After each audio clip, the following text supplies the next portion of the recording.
Every computer system has hackers trying to break in. For your skin, the most persistent hacker has been around for billions of years: sunlight, specifically ultraviolet rays. But here's what makes this hack different. The attack isn't on your skin's surface. It's on the source code, inside every one of your cells. Inside the nucleus of every skin cell is your body's master source code, DNA. Think of it as 3 billion lines of code compacted into a microscopic hard drive. This code contains instructions for everything your cells do: when to divide, when to repair damage, and when to self-destruct if something goes wrong. When that code runs correctly, your skin maintains itself, replacing old cells, healing wounds, protecting you. But when the code gets corrupted, that's when the problems start.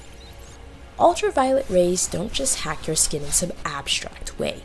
They physically alter your DNA structure. Let's look at how.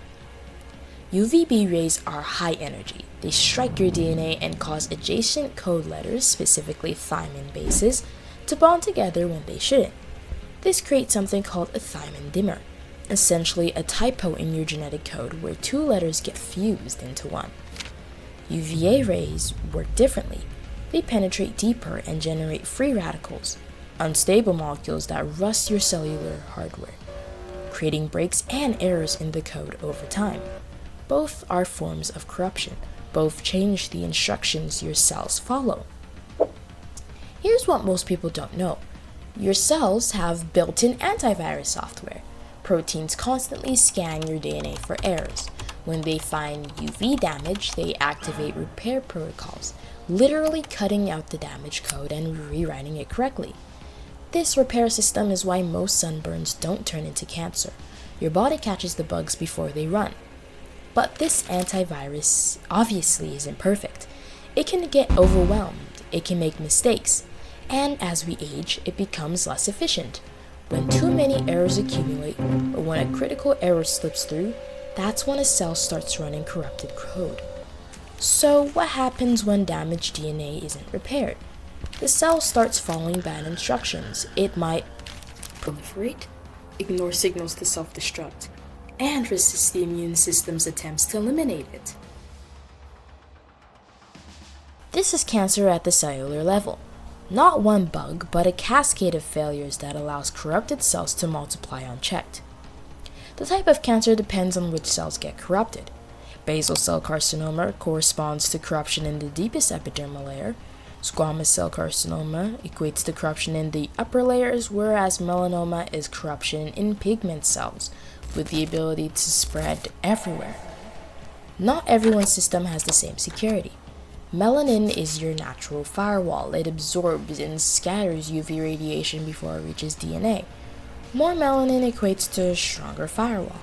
This is why people with darker skin have lower skin cancer rates. But, crucially, they can still get cancer, and when they do, it's unfortunately often caught later because of this misconception. Genetics also matters. Some people inherit less efficient DNA repair systems, like running an outdated antivirus that misses known threats.